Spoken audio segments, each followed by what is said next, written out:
If you watch Netflix, there's a show out that came out called How to Be a Cult Leader. Right. Watch episode 3, and that was my cult for a couple of years. Oh. In my 20s. Wow. Yeah. I never met anybody that was in a cult before. Yeah, it's pretty fun. Wow. Until it's not. Right. As a founder of Thrive FP, and with $1.5 billion in total transaction value since 2011 under his belt, JP has a front seat to the financial, political, economic, and technological developments that are driving explosive trends across industries. Hot dang. That's what I'm talking about, dude. JP's vision for his real estate investment firm is leading the way to changing the landscape of American workforce housing by driving positive social impact for the missing middle class in the U.S., driven by his unwavering passion for using the best practices of putting people first, coupled with a core value of respect for everyone. His company Thrive FP and nonprofit Veritas Impact Partners have proven that being purpose-driven for good is the only way to build a better society and wealth. Dude, I was at a 10 and we're popping it to an 11 right now. Let's go. His passion and purpose of enriching lives continue to evolve into a solid business model which outperforms his competitors through higher resident retention. JP, welcome. Thank you. Holy smokes, man. There's so much heart in that. It's amazing. You can tell, you can feel it. Thank you. It's no cookie cutter bio. Welcome to the show. Let's kick it off by asking you a couple questions. Sure. What have you been up to these days? Let's talk a little about where you're at. Yeah. What have you been doing? You know, it's been an interesting year, obviously. Real estate isn't, after 11 years of having the best real estate cycle on the planet where it's almost, you could like throw a dart at the dartboard and win. This quite hasn't been that same kind of year as you could imagine. We've had to watch values drop. And with that, investors who are used to making money on every single deal, not every deal is performing right now. And, navigating people's emotions. But you and I both know these are all cycles. Like, I have an amazing team and we only work at 110%. So the good news is, like, for me, and everything's generally actually pretty good. But again, when you're used to being on a wave, on the top of the wave, and people kind of forget these are economic cycles, because it hasn't felt like a cycle. It's just felt like things can only go one direction. Yeah. But they actually are cycles, and it's actually a healthy cycle because we do want affordable housing for people and humans. Rents can't just keep going inextricably up, just like housing prices can't keep going up.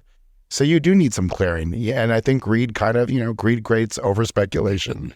And so I kind of see this as a moment of it's like a new season. Right now we're kind of in winter, but after winter comes spring, right? Yeah. So you need this destruction to create creation and to create new opportunities for people and also reset the clock. So not everyone likes to hear that, but that's just the way life is.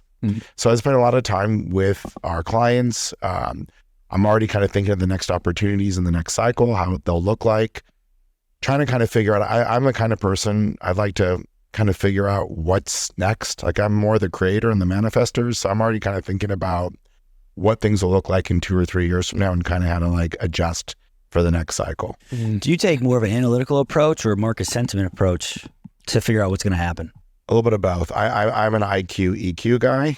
I rely a lot on my gut, but my head, I joke because I'm distantly related to Albert Einstein on my dad's side. So my dad always could do math in his head, and I think I've been given the same gift. Usually when people are on a spreadsheet, I'm kind of a little faster than them. And not because I know everything on a spreadsheet. I just kind of know the EQ, IQ. It's just something I've been given since I was a kid. Yeah. I get to the answer pretty fast. That's cool. Yeah, it is cool. That's good. That's helpful. I got a great question here. You just explained to us, kind of all the things you're focused on.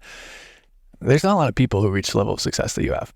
It's a beautiful thing, and I'm personally honored to be here and having this conversation with you. And on top of that, to see the grace and the light in your eyes and how just humble you are, it's really inspiring. Thank you. To reach that level of success and keep that type of humility, at that level, what are the ingredients to something like that? Getting kicked in the ass a bunch of times is certainly a good start. Yeah. I actually think for me, I 20 years old, I started listening to Tony Robbins thinking, I'm going to be a millionaire and have all these things. And I was really disciplined and nothing worked out the way I thought it was going to work out. And I think in hindsight, when I go back to how hard I worked and how many failures that I had, that in a way it humbles you and also makes you appreciate what you have in a way that maybe if you were just given all the gifts early, if you were just like your first thing you tried and it worked, you may never get to realize how hard and the dark times and the times you're like, oh shit, my story is so bad. I'm embarrassed to go to this party because my story sucks at the moment. So I don't feel good. Trials and tribulations, the challenges are what bred you to be where you are, and they also kind of have a lot to do with that humility that you have as well now. I think so, yeah. Also, I don't know if you guys know this, but I started out at, coming from Los Angeles, I started working at, my first career was at Sony Pictures. I was vice president of family entertainment. I produced animation. And so I got to see a lot of the Hollywood culture, which was super fun. Like get to meet, going to all these parties and stuff. But I also saw the ridiculousness and the excess of it. And while part of it's really fun, being part of the creative process, got to meet a lot of egos. I got to work with a lot of people with a lot of thick egos and see the ridiculousness of it. And I don't know, somehow it just didn't jive with me. Like I thought it was kind of funny and sick. And I had to work for some of those tyrants, and where they yell and scream and freak out over their lattes. And so maybe in some ways coming from that, I worked for a guy once who was a pretty famous, he was the head of a studio. And when I took him to a psychiatrist, the rule was in his Jaguar, I had to do circles because he never wanted to wait more than like 3 minutes. Oh, wow. And then, so celebrities would be calling in. I'd see all these famous people calling into a cell phone. And I'm like 19 years old, just doing circles. Just going circles around a psychiatrist. Wow. And you're just like, you see that crazy stuff. And then he was looking for a brain tumor for years. He made all these movies. I told you he was like, he's very famous. And, he would always look for a brain tumor, and I'd have to drive him, and I couldn't talk to him. Like I had to be silent unless spoken to, and everyone was afraid of him and the whole thing. And so one day I decided to speak to him because I'm like, so do you have a brain tumor? After like the 19th time of taking him to the hospital. It's like, no brain tumor. And I think he was surprised that I even said that. I said, have you thought about meditation? And then I got fired. Unreal. That's what it's like, though. Right? I think coming from that, like it puts things in perspective. Yeah, absolutely. I hope he's meditating today. I hope he listened to you and picked that up because meditation. I doubt it. His whole office was chain smokers. They feared. The rule was you always had to tip 120% of whatever he ate. Like whatever I picked up for him, you tip 120% of the bill, so they knew it was his lunch. And everything had to be perfect. Oh, wow. Yeah. It's an interesting time. Okay. All right. Yeah. Fascinating. Yeah. Sure. So you talked a little bit about where you're at right now and more of the business side. What about what's going on the personal side of your life? Yeah, it's an interesting time. On the family side, it's a really cool time. I've got 2 kids in high school that are really fine young men, and it's super fun after all the years of you watch your kids come from babies, and this is that moment, everyone's like, oh my God, they're leaving the nest. But I would think as a parent, at least my experience is that seeing fine people, like knowing that they're fine people, and yes, I take some credit to that, but they're really their own fine people now. And that's really fun knowing that somehow some of it's maybe skill, some of it might be luck. I don't know what you'd call it, but to actually see that there's going to be some fine young people coming on the planet is really fulfilling and exciting for them. Imagine. Yeah. How silly that is. It's pretty incredible. That seems like it completes the circle. It does. Right? Yeah. And, I don't know how I'll feel like when they're getting pretty close to leaving. Everyone's, oh, it's such a freak out. And it might be a freak out, but it's not that much of a freak out because I feel the joy that I know I'm confident. I don't know what their journey is going to be, but I know they're ready for it, whatever that means. Yeah. And that's a cool feeling. It's beautiful. So just the 2 boys? Just the 2 boys. How far apart are they? 20 months, junior and a senior in high school. Oh, snap. Oh, cool. Okay. Yeah, so that's really fun. Yeah. And then, I think looking at life, I think that I've traveled a lot of the world. I've met a lot of people. I've been very fortunate, I've just met a lot of influencers on the planet at this point, and from, meeting a lot of billionaires these days. I don't know why that is. Maybe there's more billionaires on the planet. Like 200. How many? Yeah, just around 30. Yeah, so it's really strange. I've just noticed where I had never met a billionaire in my life 5 years ago. All of a sudden, I met a lot of billionaires. Same here. We right? too, actually. It's like it's very interesting, and so you kind of get the gamut of traveling in Africa in these villages that have no power to that, and these elite conferences and political things, and you go to the TED Talks and you do all that stuff, and I think what's kind of cool about it is I feel like I have a pretty good slice of what's going on for good and bad. I tend to be an optimist, but it is an interesting moment in time for both America and the world. And I'm trying to figure out how to serve in the biggest way that I can. I certainly can't change the outcome that I'd like for the presidential elections and stuff like that. Can't change this war in the Middle East. I can't change the war in Ukraine, although I wish I could, but I can't. Yeah. But, I think it's like, for me right now, it's like, how do you win minds and hearts one person at a time right now without trying? Like, I'm not trying to like do anything, but like be a guiding light for people because it's a very confused world. And I think that sometimes, especially if you've had some degree of success, people look up to you, but I want them to look up to me or other people for the right reason. It's not because of what I've done or maybe what I have or don't have. It almost doesn't matter. It's because it's who are you? What's your moral character? What do you stand for? Are you serving your purpose forward? What's your legacy? Like all the things that actually really matter. And that's actually the only thing that's really interesting. Sure, cars are fun and traveling's great, man. Money, I have no problem with money. Money's fun as can be. I'm taking my family on this really cool trip this summer and all that stuff, but that's the experience of it. Where are you going? Well, I'm going to Croatia. I think I'm going to get like charter a boat and go through the islands. Okay. With the fam. That'll be fun. Solid move. My son is hysterical. He gave me like 5 parameters, and that's what I've come up with on those 5 parameters. Heck yeah. Nice. I think that's not a bad trip for a 16-year-old. No.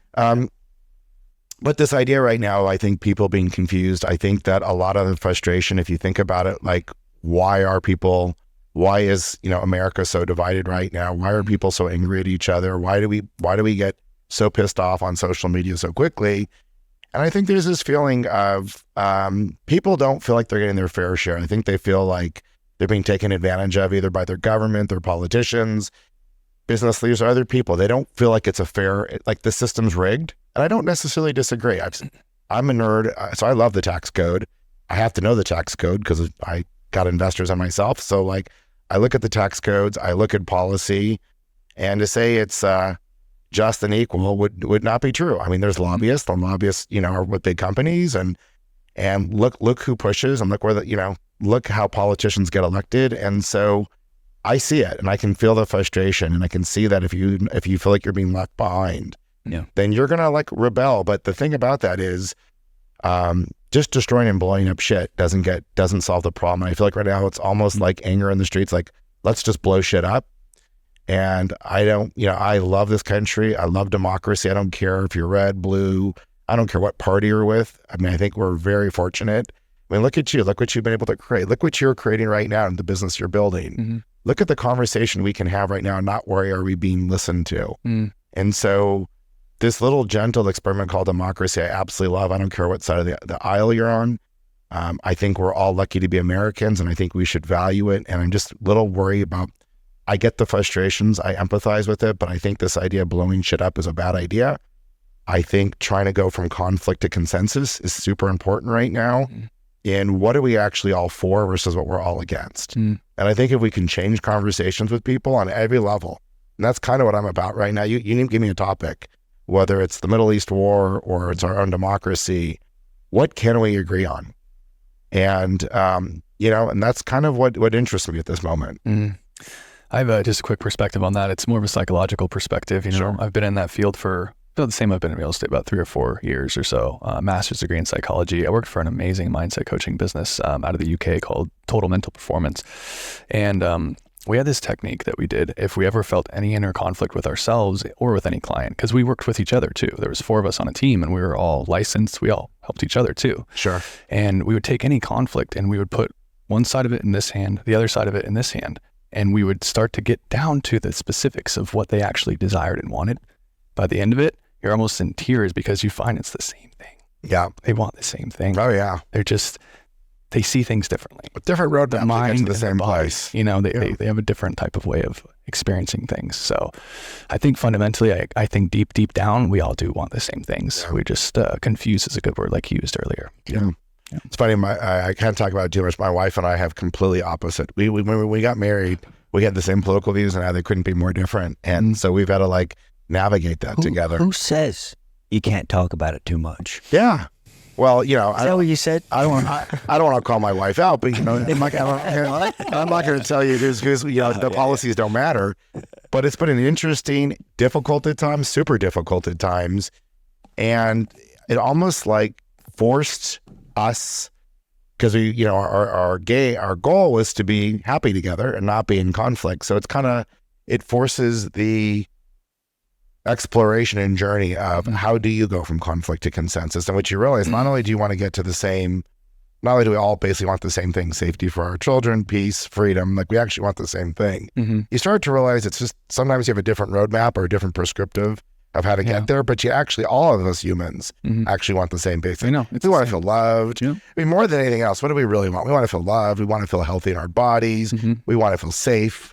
We want to have freedom to do things. We want to be able to express. Like if you get the basic things done, you know, then you can go into Maslow's hierarchy of needs, right? Then we can go play, and there's all kinds of levels of consciousness of where you're at in your consciousness, with gratitude being one of the highest, and feeling enslaved, like slavery is the lowest level of consciousness.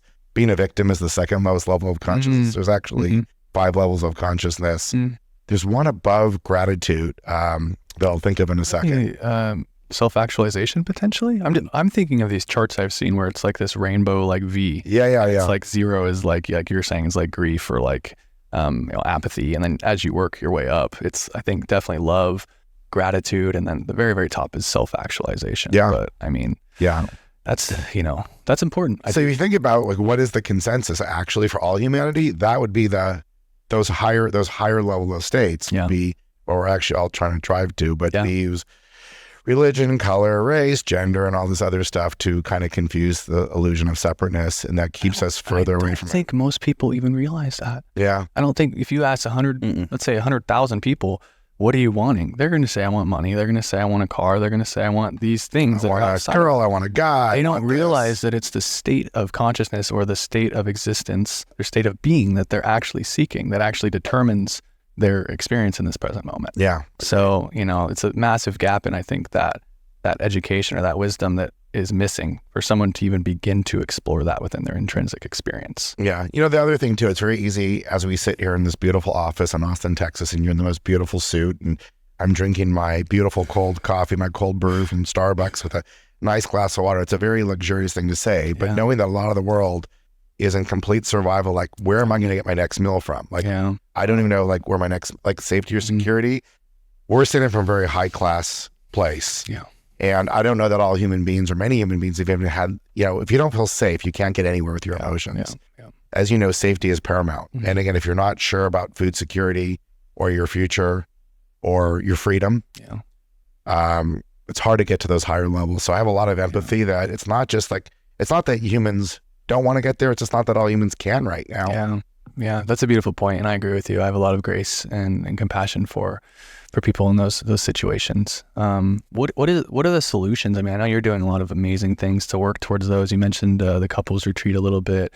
What are some of your, like, you know, tangible solutions? I know you mentioned that a big thing you do, which I respect, and I think it's one of the most powerful things we can do, is just seeing anybody on the homeless guy on the street, just literally looking at him and saying, I see you. I'm you too. You know? But more, I guess, quantitatively, you know, what are some things that you have going that you're excited about? Well, a lot of my company, Thrive FP, which is for purpose, for profit. So the idea is, how do all stakeholders win? Not just your investors or your state or your shareholders, but how does the entire stakeholders? So in a commercial real estate company that owns apartment buildings, who are my stakeholders? My residents, my managers, my staff. I've got a lot of different stakeholders. So how do we make sure that they're thriving too? Not just that because it's really simple. In commercial real estate, it's remarkably boring, right? How do I create a return? Well, you either raise revenue, which means you're raising rent, or you squeeze expenses, which can be very extractive to the resident, because you're either trying to make them use less water potentially, or you're trying to raise the rent any way you can. And by the way, I'm no angel. I'm a for-profit company. I still have a responsibility to create investor value. So I still don't have like a lot of metrics to go from, but I think when you just change your lens or your focus, that every stakeholder needs to win, including your residents. So the idea is, how do we go from being extractive to the resident to being a creative? And here's where the mindset has changed for Thrive and my nonprofit. So instead of trying to like get in this mentality of trying to squeeze the lemon dry, what about the idea of actually recognizing that these renters are not renters, they're residents. Oh wait, they're not residents, they're actually my clients. Because I don't get to drink this coffee and hang out with you unless my clients are happy. That's true. And how do I keep my clients happy? By taking really good care of them and basically by showing them that I see them, I respect them, and they are my clients. Just as much as that investor, by the way, if you really think about it. Yeah. And guess what you create when people feel seen and heard? Retention. They want to stay in your communities. So then all of a sudden it goes from a social impact movement to a very strong economic argument that when people feel seen and heard by their owners of the residence, and they're not just writing a check to some institution that they know nothing about. And how do you do that? And I'll jump into that. Then they stay longer and they refer their friends. And then what happens? You have less turnover. So you don't have to paint the units every 50% in Texas on workforce housing apartments, which are people who make $25,000 to $85,000 a year, call it like $1,000 to $1,800 rents. In Texas, 50% of those people move out a year. Huge turnover. Yeah, that is a large turnover. So here's a number for you math fans out there. Every 10% of additional retention you can keep is a 6% increase in your net operating income. And for those of you, we won't go into cap rates on this show, but if you do the math, it's worth hundreds of thousands of dollars in value to just take care of your residents. Yeah. Wow. Hundreds of thousands. That's a much different perspective too. Yeah.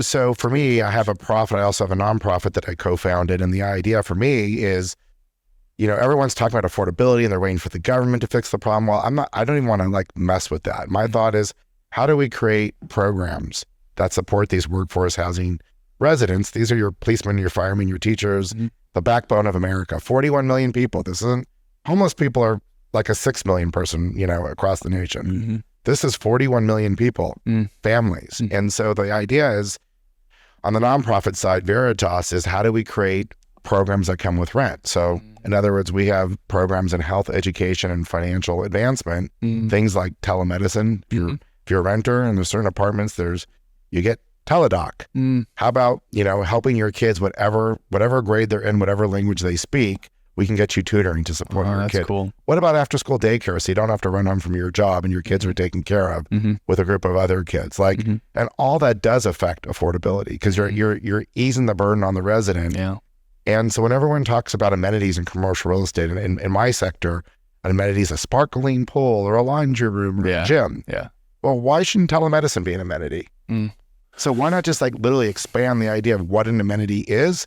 And my ultimate legacy and my hope in America is that I actually change it up for the entire, that workforce housing apartment residents across the United States can expect these programs wherever. And by the way, for those who don't jump on board, and I've already had a lot of large companies jump on board hiring my nonprofit to run these for them, you're going to get left behind because my resident retention is higher than yours. So I'm going to have a better business model. So I'm a very practical capitalist with a big heart. I see that. But I always say your big heart has to be driven.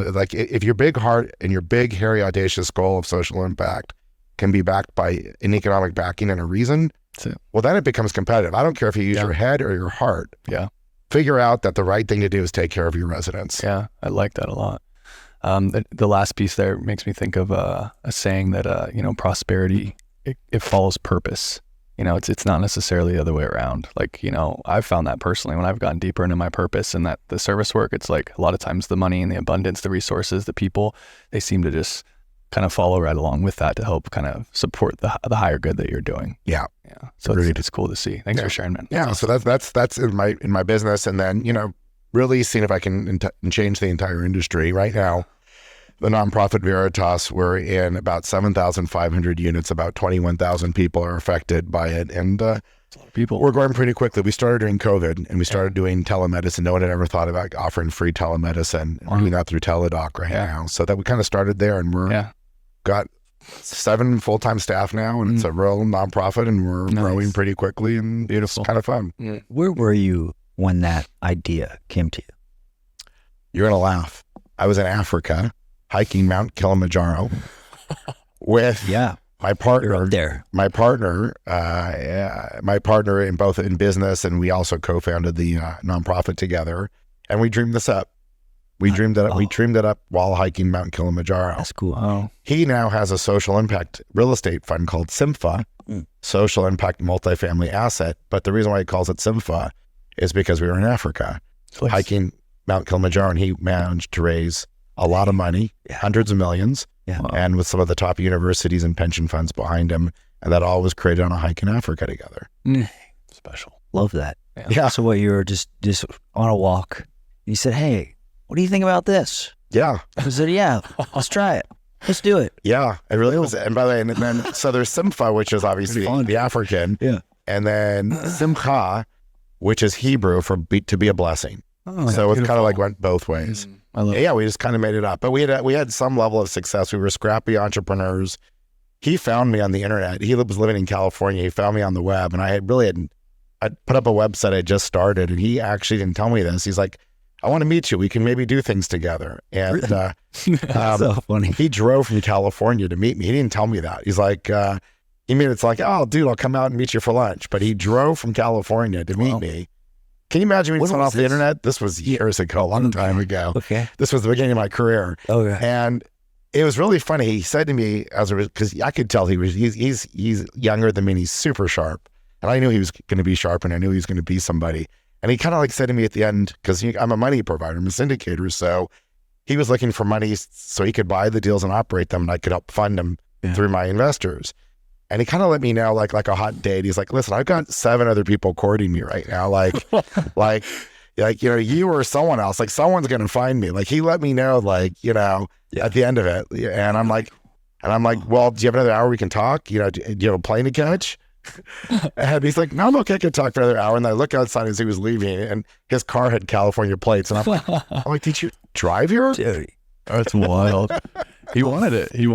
We've been he's my brother in life and in mission and purpose. And love that. He has blown up his company. His company's separate from mine, but my company does a lot of the funding for his apartment deals. And it's been a beautiful relationship. Super cool. Yeah. That's so special. And he's out. By the way, he left LA, left San Diego and moved to Austin. So now he's in Austin.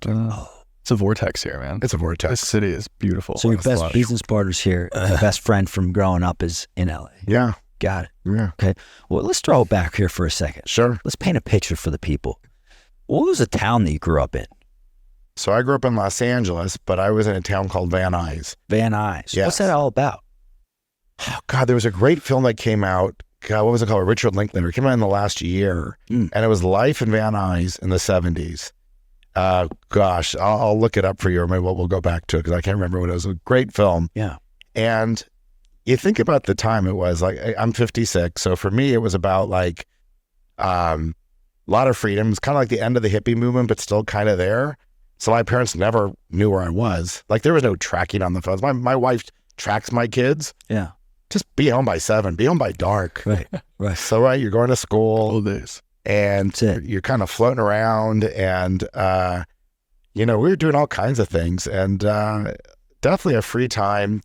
By the time I was 16, I was writing. My dad bought me a moped, which went 30 miles an hour. And I took it hundreds of miles all around LA. I was in the hills. I was all kinds of places. An adventure. Oh, yeah. And you had the adventure spirit. You like to travel. And then I had a friend whose dad owned a bunch of nightclubs, famous nightclubs in LA. So by 16, we could sneak into the nightclubs. Heck yeah, dude. Because his dad owned them all. And we would have to take the bus because we barely could drive. Yeah. But we'd like hang out with Billy Idol. Like we were hanging out with all these movie stars at 16 wearing Billy Idol's jacket, dancing, taking a moped to the bus. Like, we're gonna get home. The last bus. And so, I mean, can you imagine like being up and down Hollywood and going to Hollywood parties and Sunset Boulevard and bands and doing crazy stuff? And your parents really were, I don't know, they kind of trusted me, I guess. I don't know. I mean, I'm kind of shocked, but seriously, we did some crazy things, and it was a pretty wild time.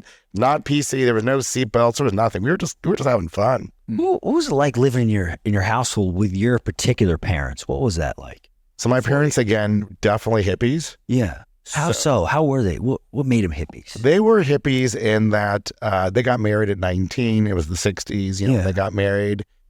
And I think they got married so young that, to be honest, part of it's very self-indulgent. Like, it's kind of like everything feels good. It's like, what feels good now? What's the next experience? It's a little bit of an experience junkie kind of thing. Mm-hmm. So I grew up with lots of parties. There was always lots of hippie parties. There was always something going on. And from Hollywood parties to strange gurus in my house to gypsies to parties. There was always like something interesting. There was always an angle Like, and on the cool side, like, you don't even know who Ram Dass is, who's kind of a great spiritual leader. Yeah. R.I.P. Yeah. So like Ram Dass, like I grew up with You're at like, your house.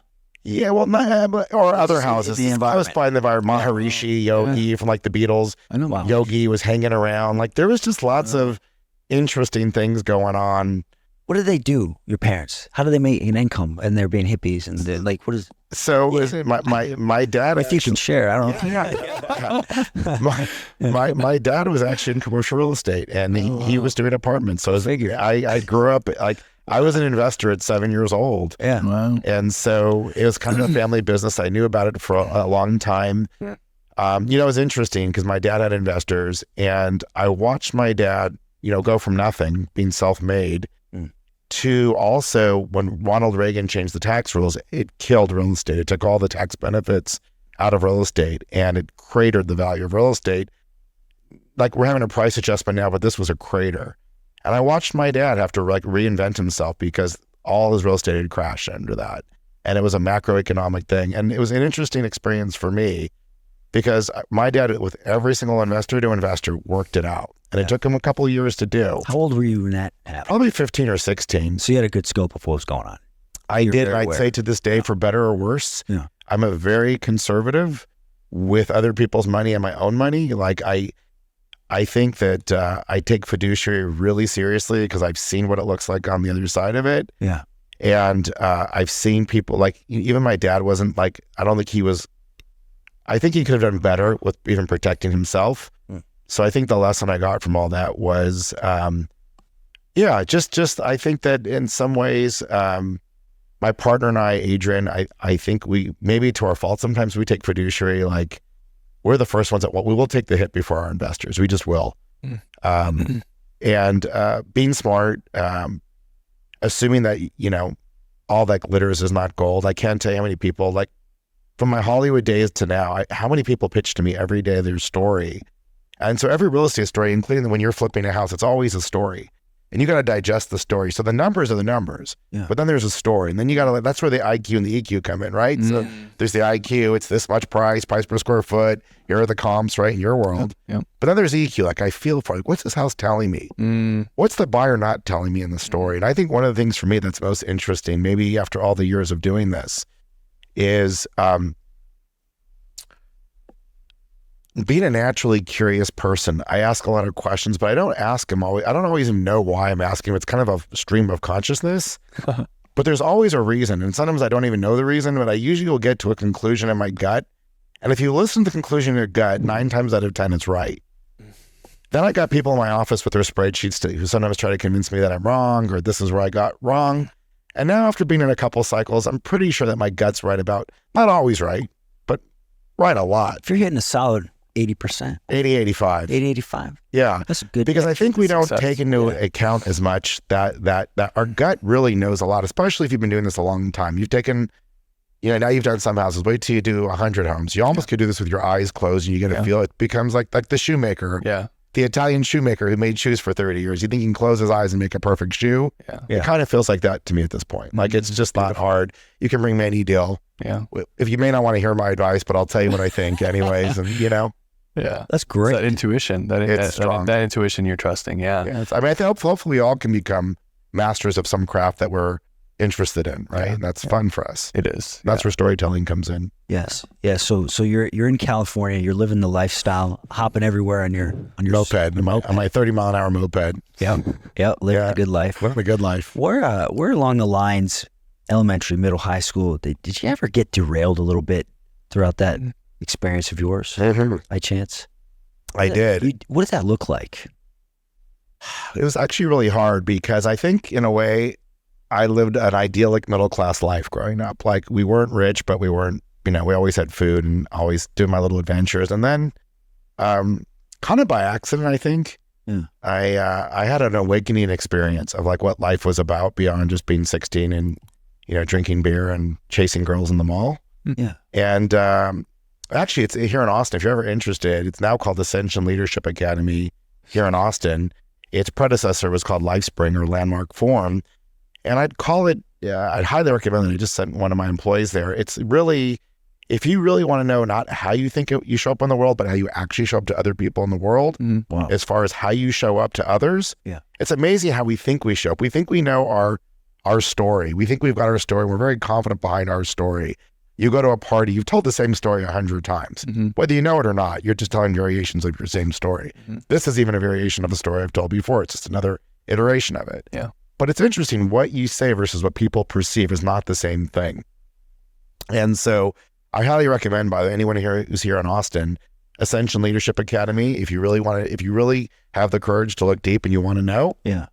ALA. Are you an affiliate with them? No. Oh, all right. But it changed. But you asked me a question. Like, how did I go from going on the moped to kind of like, how did things get kind of tough? So here's the answer. Yeah. When you start to inquire about who you are and what you're really here for, you got to be careful what you ask for, because once you let that genie out of the bottle, you're going to know the good, bad, and the ugly. And that's kind of what happened. So like, I got to really see how I showed up in the world for who I was. And I started aspiring to who I actually wanted to be. And in some ways making a contract to what was actually important to me beyond going to the mall and doing those things. I really started to like call it a spiritual awakening. Where were you? Was this at 16 Yeah, too? This was like about 17 or 18. Wow, it's so young, dude. Yeah. I had Ram Dass hanging around. It's true. Yeah, it's all those energies that were subconsciously. This was my uncle who was meditating with Ram Dass. I saw that. I was that has a lot of energy for me on it. So I noticed that. That's my spiritual awakening. So I kind of wear it. So beautiful. Yeah. So I think that it was a very painful time, because what happens at a certain point in your life is like what worked or what felt comfortable doesn't feel comfortable. So like going to parties or going to the mall, or this case in college, just, getting really drunk. And like that life wasn't working for me anymore, because at a certain point I started yearning for more, but I didn't really know necessarily how to achieve that. So I started reading books, but for a while you're like a fish out of water, because it all gets confused. And did you get any trouble by chance when you were that fish out of water, when you're at that pivotal point in your life? No, I don't think so. I don't know. For some reason, I would say I'm an adventurer that knows I know the line how to get into trouble. I'm not getting into too much trouble. Like I don't kind of stay out of jail, but kind of hit the line. But like don't like just it's wise. Keep it like right there. Yeah, that's kind of where I try to keep it. Like don't get anything that's going to get you in too much trouble. All right. I don't know. So that was no prison. Okay. No. I'm well done. I'm too lazy and too luxurious to like want to sit on a cold toilet. Fair. I need the tushy with those. I don't know. Yeah. So you had the revelation. So I had the revelation a little bit. Books. Yeah, books, reading, courses. Just kind of got very, very thirsty. And I think that if you look at somewhat, and it really created a lot of awkward years for me. Quite frankly, my 20s, I would say, were incredibly awkward, because once you start to erase the premises that used to work for you, and you let the genie out of the bottle, but you're not quite there. You don't really know how to master flow. You don't know how to master service. Like the things we're talking about today, I might have been able to tell you out of a book, but I couldn't tell you that I could have experienced them. And I yearned for them, but didn't know how to master. And maybe like your first date, the more you chase them sometimes, the further they get away. So I'd say that, bouts of depression, bouts of anxiety, bouts of, not wanting to be at places, bouts, especially when I saw my friends starting to succeed, get these bitchin' ass jobs, or the cute girlfriend, or they're getting married and having kids, and I'm like the single guy on my 28th job, parking cars in Hollywood. I mean, I just did everything. I was just doing everything to figure it out, traveling. My story wasn't particularly sexy, and that was a really, really hard time, awkward time, and there's all kinds of things that want to grab you from. For me, I've had cult leaders wanting to grab me. I've had all kinds of things wanting to suck my attention, promising me that they could help me find what it is I was looking for. And as you can imagine, all that becomes very elusive. But that's part of the journey, right? You got to figure it out. That's I would call that the lady in the red dress, like from Matrix. Totally. The lady in the red dress is always kind of going to be there to try to draw you in. And I think it's a test. I think it's a test to kind of test like how committed we are to our soul, or to our mission, to our purpose, to ourselves. I'd agree. To what we say that we're actually here to do. I have two other things, and I don't want to cut you off. This was your podcast. This is great, dude. No, but let it rip. Yeah, it's awesome. Was it just when did we have our accountability on Tuesday? Yeah. And he did his side. We're accountability partners, so every week we have a call, and he did his aspect to me, and he was like, I'll let you do what you want to do. And me being the emotional, mindset, spiritual coach that I am, I went deep into like, more about what kind of blocks do you have and how do you define these things and what's actually going on inside of his intrinsic experience. A lot of it, what I found is like how we relate to something is what creates it. So I love going into, like you said, that curiosity, ask the questions. Mm-hmm. You can get through any problem or puzzle by just analyzing it and whittling the layers away. Yeah. Something that's very resonant with what you expressed that I think any human could ask and they will find like the most two important things that any human could find in their life is who are you and why are you here? That's what I mentioned to him on Tuesday as well. And for me, those have been the two most important questions I could ever ask myself. So I love to hear that that was a part of your like journey as well. And that's something that resonates with you. Let's take a quick moment to shout out the people making big moves in real estate, the elite residential group at Keller Williams Realty. With over 90 million in sales volume and more than 300 families helped, they're one of the top real estate teams in Central Texas for a reason. Whether you're buying, selling, or just figuring out your next step, they make the process simple and centered around your priorities. Greg and his small team have been absolutely crushing the Austin real estate market, producing incredible numbers. He is always responsive, he's always on point, he never misses anything. I would highly recommend him for anybody looking to buy or sell in the Austin, Texas area. Hit the link in the description to book your free consultation. Powerful. And I would say for those who have awoken into their own journey, it takes a long time. Maybe not for everybody. For me, it really took a long time to find that, and many times being frustrated and wondering if I could ever find happiness or satisfaction in this lifetime. Mm-hmm. I think a lot of people younger people can get skeptical. Like, can I ever be in a happy relationship, long term or even short term? Or, Mm-hmm. can I ever really find happiness in this confusing world? Can I ever feel good about myself? Exploring these different levels of love, like basic love. Like, am I even lovable? Was like question one. Am I even lovable myself? Yeah. Am I enough? Mm-hmm.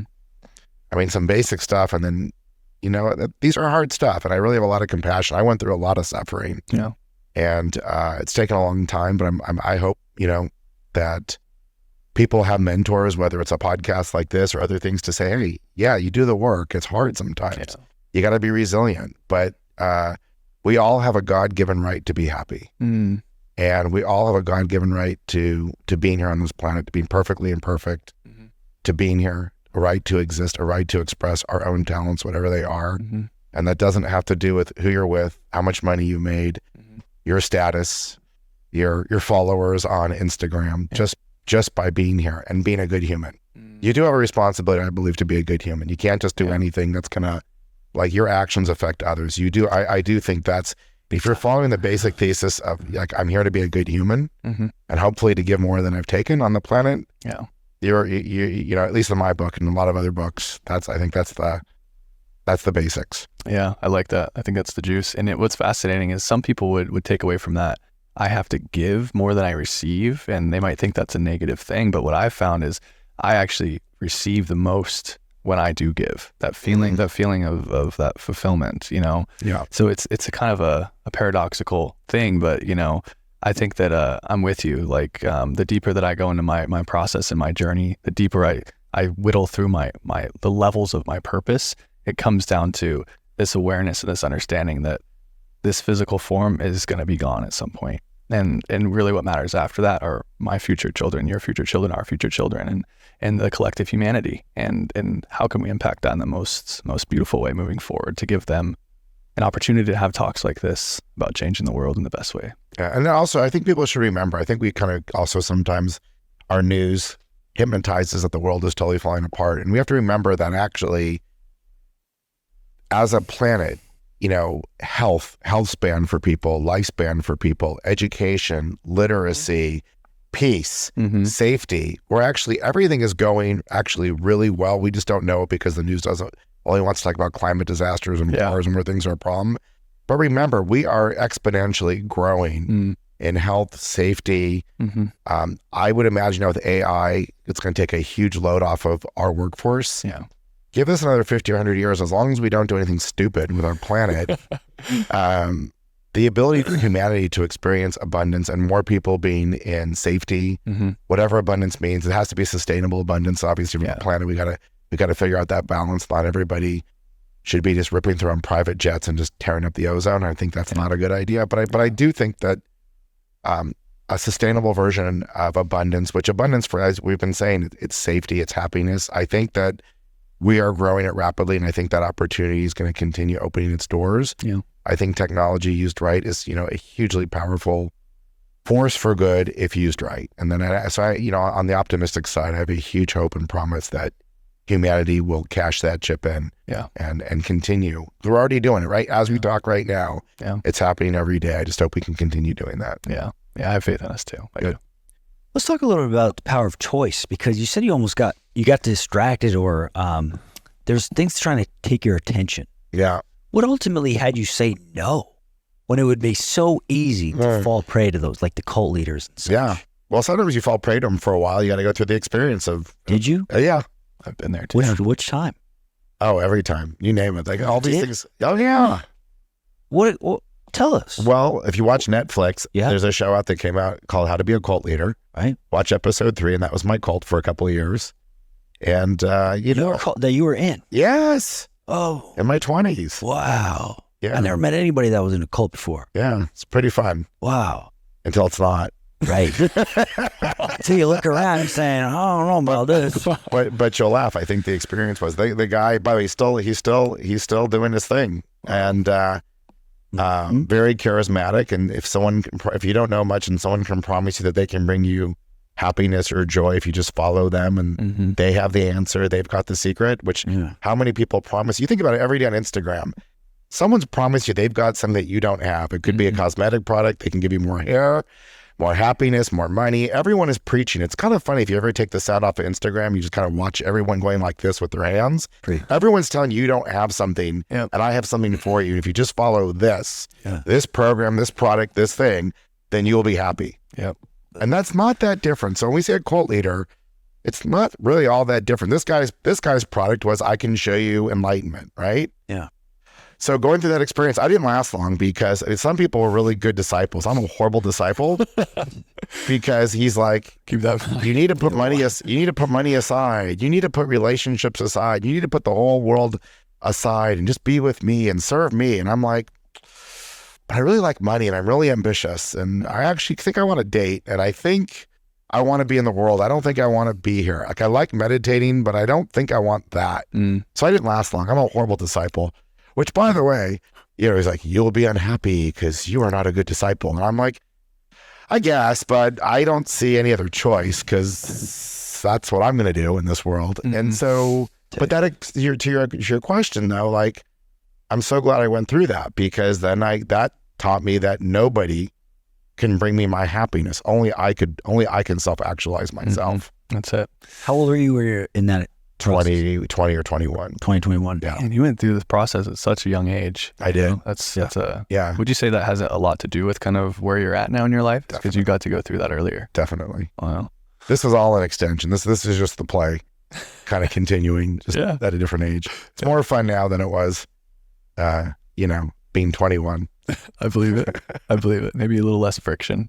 Less friction. Yeah. Different, you continue growing. The journey just keeps continuing. Yeah. Hopefully, if you're lucky, you're learning it. Yeah. You keep unfolding. You keep learning things. Yeah. So infinite. You get out of the cult and then. Oh, you're right. When we started the podcast, I'm like, there'll be nothing. I've never talked about this before. So there we go. I've never talked about being part of a cult. So you just got that out of me. Check the box. Hello. That was JP Newman. It was in a cult. Oh boy. It's going viral. So Going viral. Just kidding. So walk us through what happened next, your next phase. Like, because we got a little while before you reach 35, 36. Yeah. We got a good bit to get through. Yeah. So what happened during that time?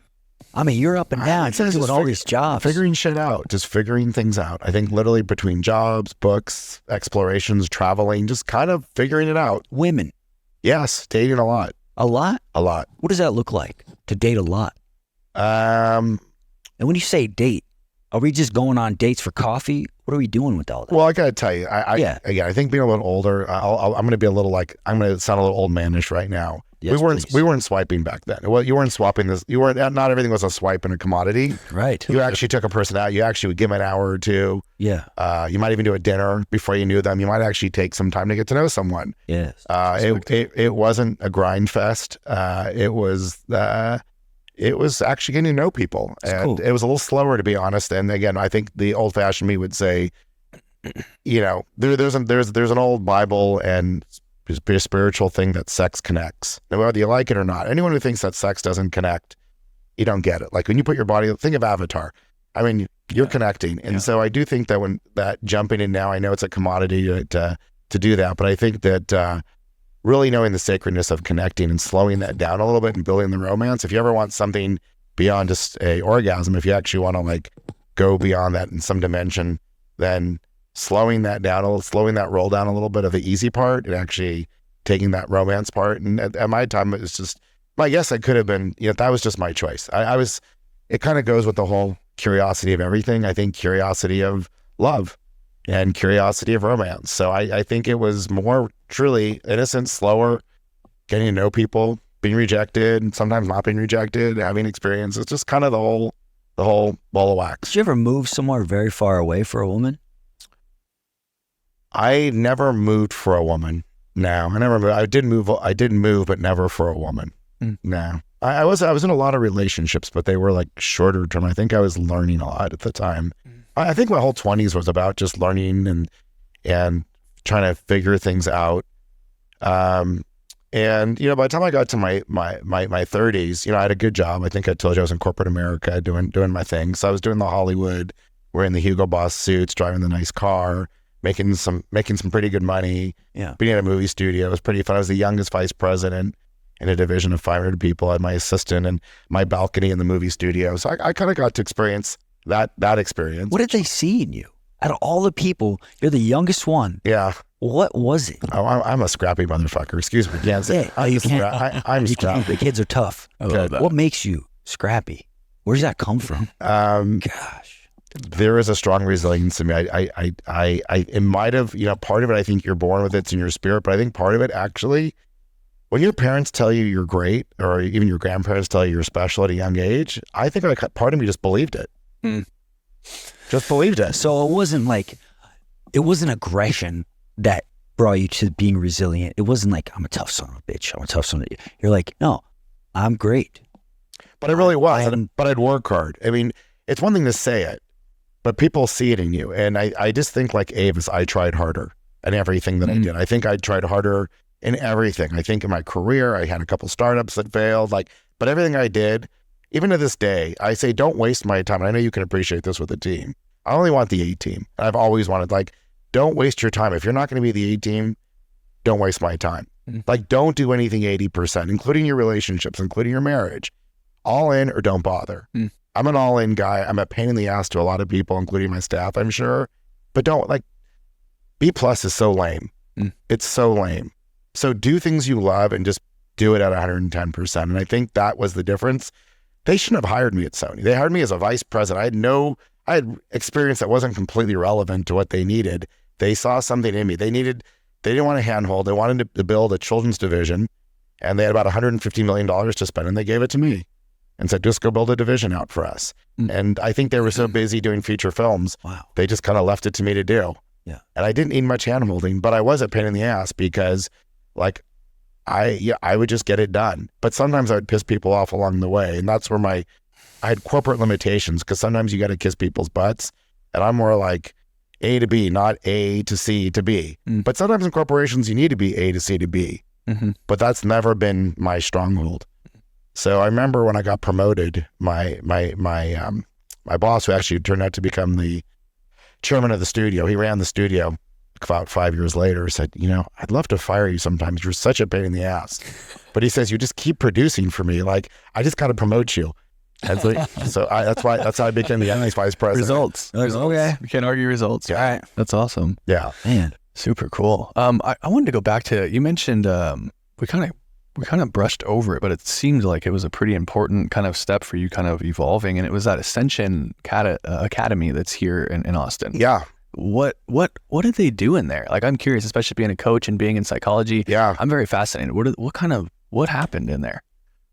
Well, I went to the same, it was it was a cousin, but it's very, very similar. Okay. And, you can't talk about the specific exercises, but what I can tell you is that,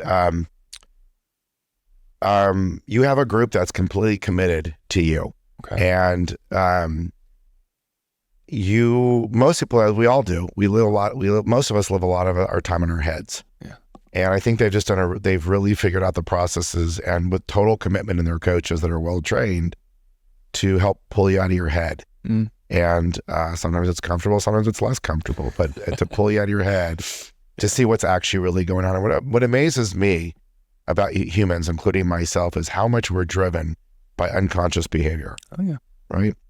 We're still in survival mode, or we're still navigating around that wound, and we're successful, but in a weird way. We have this control issue, or we can't surrender our hearts because something, like, oh, whatever. We all have like our own version, and as humans, just like animals, we all get our traumas. That's part of that's what duality on this earth is about. But like knowing that, and then having some ability to clear your traumas, just like animals shake it off. The deer is being chased by the lion. If he doesn't get eaten and killed, what will the deer do? He'll like shudder, and he'll shiver, and they shiver, and they shake, and they get it all out of their body. Move the energy, and then they can go on and being a deer again. Yep. Well, no one really taught us how to shake it off, right? Except Taylor Swift. Yeah. So nice.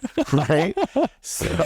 So I think this idea, and that's when you asked me the question, I think that's part of what we're learning to do is like, how do we process these things so that we can be more fully alive? I like that. Yeah. Yeah. I focus a lot of the work that I do on a personal level, and then with clients as well, for the ones who are like ready for it. Like if I had, like when Greg and I are working together, he's done so much work on himself. He's fully open to being able to receive these concepts of the subconscious mind holding, all of our life's traumas and problems and conflicts. And I would even argue not just in this lifetime, but ancestral too.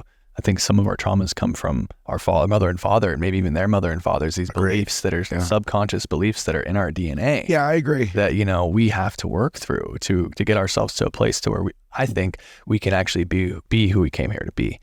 So that's powerful. I know you're not supposed to share like what you guys did in there, but I think it'd be powerful for the listeners, let's just say one thing, not necessarily from that Ascension Academy, but in your life to help you with those subconscious limitations and traumas and things. Like, was there a technique? Is there a perspective that you would give if you could?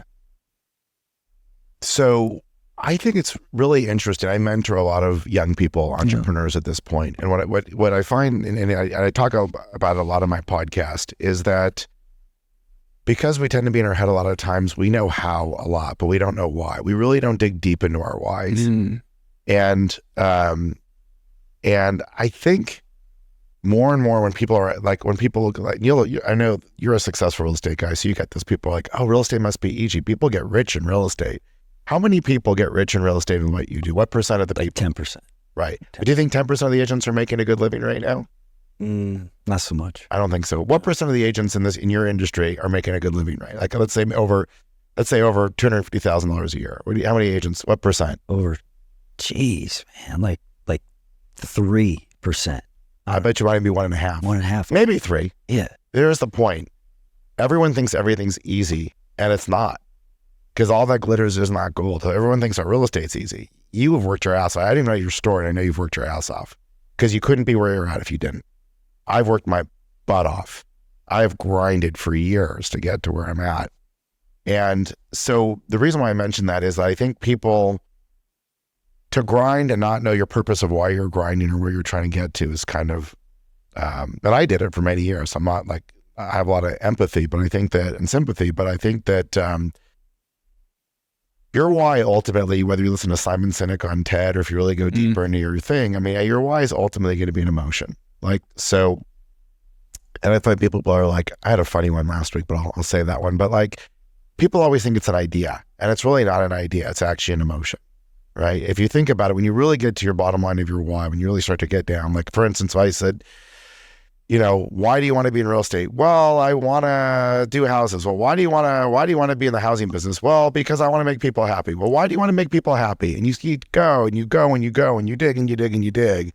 There's usually a root emotion that you're trying to get to. And it's just hard to get to that emotion. So when you ask me the question, I think if people earlier on, and it's very hard to do. And I'm actually, my next episode on my podcast is actually a 1 hour how to do this deeper. How to I have something called the Starbucks exercise, which is the first thing I tell people to do is go to Starbucks and write a piece on a piece of paper It's 3 years from now. Never go more than 3 years. It's just too hard to figure out your life. And be audacious. Like, let go of your brain. Yeah. And tell me what your life's like in 3 years from now. No holds barred. Don't tell me, like, don't get practical. Yeah. I wake up, I'm on a yacht. I was like literally start training your brain. Yeah. And just start, and I say, do this with a pen. Don't do this with your computer. You could. I just think what you're doing is you're actually giving your brain a chance to get out of your head of, I can't do this. I can't because I don't have enough money. I don't have enough this. I don't have enough. And play with the idea, if I had enough, it could feel like this. And then from that openness, it gives you a little pathway into clearing your head to starting to maybe say, what's actually important to me versus what I think is important to me. So I start with the Starbucks exercise as like number one for almost anyone who wants to be mentored by me. And they'll come back with that and tell me, like, what'd you learn from the Starbucks exercise? And then my next episode is going to be how you actually really take that much deeper to go from that beginning of openness to how you can really get deep into your why. And then you turn your why into, for me, your why will ultimately become a paragraph of what you're here to serve. And I think if you can actually get to that paragraph of what you're actually here on this planet to serve, and you can know it and wake up, then here's what happens. Every opportunity, including this invitation to be on your podcast, comes from choice. I chose to be here right now. I could be doing 100 things right now. You're not paying me, right? Are you paying me to be here? Was there pay? Free hugs. Free hugs. So I actually work on free hugs then, because I choose to be here, because the idea of spreading the mission of love, humanity, education, acknowledgement, pushing people forward is part of what I'm about. So like, this is a hell yes for me. I'll keep speaking if people want to hear about it. So the more you know what your mission is, the more you can say hell yes or hell no. Because sometimes things like really sexy, like, hey, you want to go to this 3-day yoga retreat and this, and you can kind of go and say, does this really, it sounds good. Like, or someone's trying to talk me into it. Or maybe this career as a mold inspector will be great. But do I really want to be a mold inspector? Do I really want to be a crypto? Do I really want to be a crypto bro? Like, do I want to be a crypto bro? Really? Like, if it wasn't for the money, is there something in me that wants to be a crypto bro? And how many things can we say that seem sexy out there? So, and so I think the more you can start to get connected to your whole body, your mind, body, spirit, and as your navigator, then hopefully you're making better decisions on who you're spending time with and how you're spending your time. I love that. That's a beautiful message, man. World needs that message. Do you have your purpose written down? Oh yeah. Yeah. It's in my office. You see it every day. With pictures, visual. It's a whole poster. It's a 24. It's a 20. No, it's better than that. It's a 24 by 36. I had a graphic artist. Like, it's a work of art. Yeah. With pictures of everything that makes me happy. Yeah, that's a good idea. We should pencil that. It's everything. It's everything that brings me joy. But it also it starts out with 3 words. It's 2026, and here's my life from the minute I wake up, and here's what I'm doing. Here's what I'm doing it with. Here's my purpose. Here are my values. Here's how I express it in every aspect of my life. So you're living from the future, and then you're just essentially, are you tracing your steps back to that place? You reverse engineer it. And the cool thing to do is reverse engineer from the day you die. If you really want to get bold, watch yourself dig the hole in the ground, dig your own grave. Wow. And then think about people are saying about you and say, is that the legacy you want to have? I like that. It's powerful. One of my guests recommended writing my eulogy. Yeah. And I did that. Huh. It was quite a surprise what that did for me. Yeah. I recommend it. Yeah, I haven't done that. I need to do that. Send it. Yeah. We need to go to Africa too. Let's go to Africa. Yeah. Okay. Do that. Oh yeah. Yeah. Because you never know when innovation is going to strike. You could be on the side of a mountain in Africa. Yeah. So let's talk a little bit about, because we got a strong grasp of where you're at, what you like to do. What's next for you? Because you've got a lot of time left here. Yeah. You got a lot of big aspirations. Yeah. What's going to ultimately inspire you every day when you get up? I'm pretty inspired these days. Every day I wake up, I'd say I'm fairly inspired at this point. Yes. So, yes. When I look out, my core, this goes back to my purpose, is to look at life through curiosity and to always be an inspiration, starting with my family first, my community, my friends, my community, and then Mother Earth, like kind of expanding out. And those are all my priorities in that order. So for me, every day spent doing that wisely, being a value, being a creative to whether you're in family first, which, and then expanding out is really what's important to me. I feel like right now, you go through phases in life, and they talk about this. This comes from the Talmud, if I can be a little Talmudic on you. Yes, but yeah. So the Talmud talks about there's different stages in life. You spend your 20s figuring out who you are. Your 30s, you work your butt off, and whatever you're going to be, the best postman ever, the best baker, whatever that's going to be. And if you're lucky, maybe by your 30s or 40s, you meet your relationship, the love of your life, and maybe you start having kids. And then it kind of says, look, by your mid-40s, if you haven't been stricken down with any horrible health disease, and you actually met someone, and you've started a life, and maybe you've had kids, and you've had whatever success looks like, there's no dollar amount. Like if life has done you well, yeah, we're not talking about millions, it's just done you well, that you weren't stricken down with a disease, nothing bad happened to you, and you're kind of hanging out, it's time to start thinking about paying it forward. Mm-hmm. And I love this idea of these stages in life. And I think that I'm in the stage now of the idea of it's kind of being, I hate to say it, but it's like a wise elder. And if you think about very tribally, or it takes a village, there's different ages to be different things to people, and we learn from each other. And I think there's a certain moment where it's less about you. I think in your 20s and 30s and 40s, it's about your career, your love, your dating, your the business, your this. And hopefully maybe you get to a point where you can just dial that back a little bit and say, okay, life's been good to me so far, as Joe Walsh says. I saw the Eagles on Friday. And how can I pay that forward as, I hate to use wise elder because that sounds so old, but I don't know any other way to say it. I think there are phases in life, and to be an inspiration, to be guidance to people, I think is a super important role. And I really would encourage people that hopefully if you get to this point of life that you have enough, you feel like your bowl is full, don't wait till you're 40 or 45. Start it when you're 25. Start it by donating $10 a year. Then make it till it hurts. If you made $20,000 that year, donate $200. Like, just keep pushing and pushing and pushing and growing and growing. Don't wait. Work that muscle early. I think so many people wait. They say, I will do this when XXX, when I'm married, when I'm happy, when I have this job, when I'm making this. But I'd say develop that skill right now. Don't wait for anything. But then at a certain point, go big. Go big. So when you ask me the question, like, what does it look like going forward for me? I think I'm already living that life today, which is service. So the answer is, because I'm an ambitious, go ahead. The flame within comes from providing service. Yeah. The electricity. A servant leader. Yes. Think about a servant leader. Yeah. What about an entrepreneur that's also a servant leader? Right. I mean, a great human being, a servant leader. And sometimes it's not about money. I'm starting a nonprofit. I hadn't started. My nonprofit's 5 years old. That's like a full-time job, except I don't get paid for it. But it's pretty cool to think maybe I can change the legacy that 41 million people in America can get free programs with their rent. And if I can effectuate that, that's kind of cool.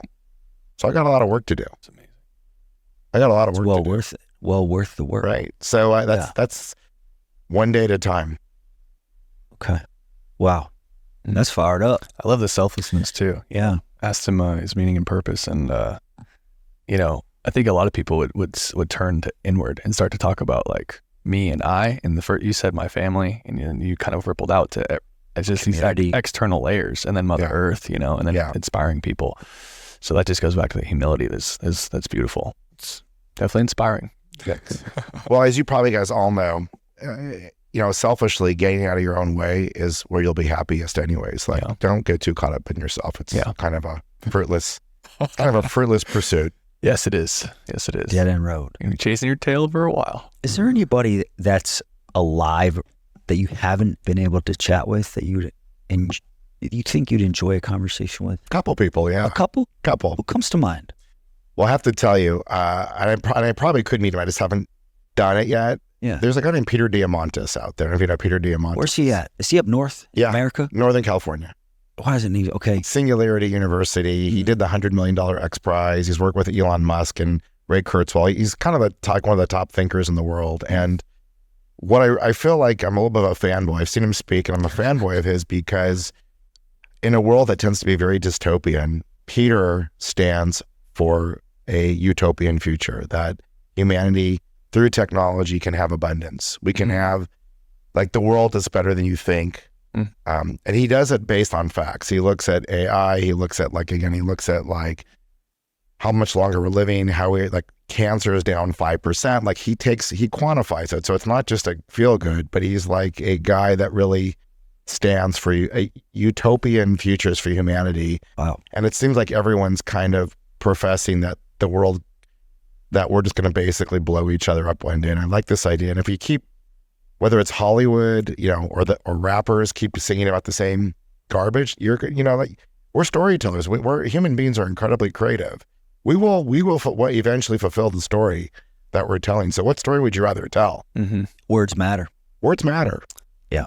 Sure do. Yeah. Powerful. And then you said there's a few more people. So he's one. Yeah. I actually think I'd like to meet with Bill Clinton. Dude,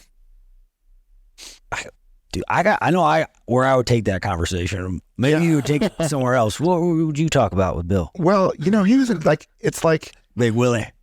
Big Willie. Just kidding. I think that it was a different time in America, right? Like, you think about 2000, you probably don't remember this because, again, his campaign was the Fleetwood Mac song, Don't Stop Thinking About Tomorrow. Oh. Can you imagine today Joe Biden or Donald Trump running on a song, Don't Stop Thinking About Tomorrow? Not happening. People would be like, that's not real. We can't, like, 2000, the millennia, you think about it when it changed. First of all, America had no debt.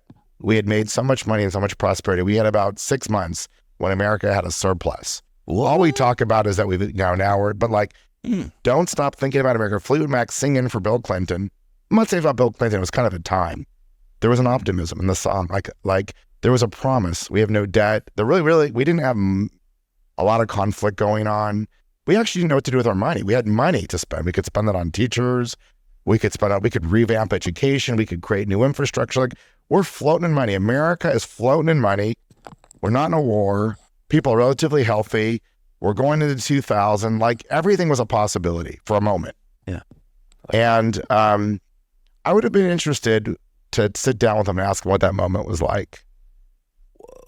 Because we don't have that optimism anymore. And I'd love to hear the wise elders. I don't think that, people feel that. I think, and so that was really cool. And I think that when he was playing the saxophone on The Late Show with Dave Letterman, like, can you imagine Donald Trump or Joe Biden, like, jamming with a band? Yeah. There's no artistry there. There's no humanity there. You've got stick figures on both sides, like stiff stick figures. Where's the fun? Where's the artistry? Where's the humanity? It's definitely lacking. That, again, Clinton won he was charismatic. Whether you liked him or not, doesn't matter. Forget your political views. Everyone relax on your political views.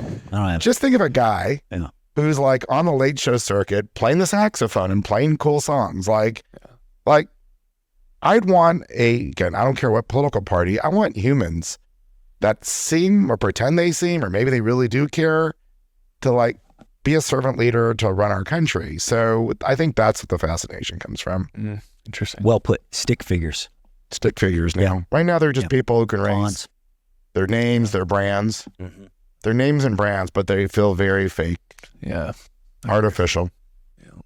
So in closing here, a couple questions I always like to ask. But you go deep, bud. You guys are good at this shit. I've been on a lot of podcasts. It's fun. You've dug very deep. Thank you. Yeah. Thank you. Impressive. Thank you.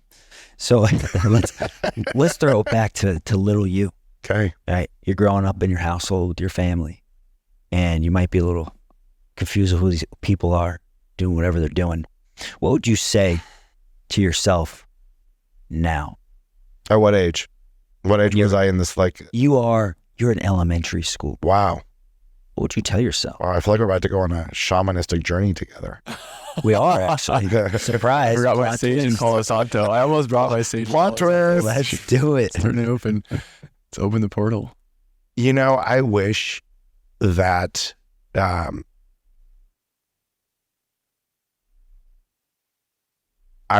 that little kid would know that everything, even though it may not seem like it's going to go brilliantly, like whatever that brilliantly, it's going to be magic, whatever magic means, and all the failures and all the sadness and all the bullies and all the, name calling and all the awkwardness of being too short, too large, too skinny, too fat, too this, too that, and all that weirdness, all that awkwardness, all the first dates, all the setbacks, all the jobs I didn't get, all the shit that didn't happen, all the failures, all the internet companies that I started that didn't work. Like somehow going back and saying to that kid, it's all magic. Relish it in all. Relish in the whole thing. It's what makes life rich. But just believe in yourself the whole time. Like it doesn't matter. Like, know who you are and that you're one resilient MF. And it doesn't really matter what the end result is. Just like stick to your roots, stick to your values, and keep learning. And everything else is magical. And you're the magical manifester. If there's something like that, I wish I had that assurance, because I feel like I spent so much time not knowing, and the fear of not knowing. But what if we all had that, like, that voice in us that somehow, some way, whatever it meant, to feel whole. Mm-hmm. It's not about money. It's easy to take it to a money figure to feel whole. Yeah. But we're all going to get there. We all have that within us. We all have that ability. It's a gift. Yeah. We just got to find it. Just have to allow it. I feel like it's actually always here, for everybody to receive. Right. I think honestly, why so many people are misled, and I know this from experience. I think it goes back to the way that society is shaped and modeled. Like you were saying earlier, everything is telling us we're not good enough, and it's telling us that what we need is outside of ourselves. Mm-hmm. And it's somewhere other than here and now. And the truth is that that's available to us now. And to everybody. So, thanks for being here, man. Thanks for sharing. Your gifts, brother, and your blessing. And we got to know, what is the money mystic? How'd you hear about that? How did you hear about that? Boom. I might have heard it from a little bird. Wow. You really are digging at everything today, aren't you? Well, I haven't really announced it yet, so I'm not going to talk too much about it. But I think the idea of the money mystic is, I think we think of money as being separate from other energies. You're right. We think of like our health as an energy, right? If you have good health, you've got lots of energy. Usually, if you're sick and disease, you usually have low energy, right? So the idea that money is just currency like any other energy, and just understanding what money is and what money isn't, and really putting it in terms of like, don't make it such a mystery. So kind of the money mystic is, how do we demystify money? And how do we demystify the currency? And knowing what it is and what it isn't, and how to use it like flawlessly, not having to work so hard for it, against it, protecting it, making it. Like, what if we could just like flow with it? Yeah. Just like water. Yeah. So the idea is helping people with some ideas of how to create better flow and a better relationship with that currency. I like that. Now, is that a curriculum? Is it an organization? Is it a club? It's coming up. It's a secret. It's a secret. Is it a cult? It might be. Where do we sign? It might be a cult. You want to come in? Maybe. Yes, I'm lost. It's being birthed as we speak. Beautiful. Very cool. Thank you. Yeah. Wow. This is fired up at a minimum. Wow. Yeah. Thank you. I just thought I was coming here for free coffee. Like, who knew how good this was going to be? Yeah, we turn it up. That was a cherry on top. Thank you so much. You're welcome, JP. Yeah. Really appreciate you. I think we have a special guest that doesn't know that we're in this room.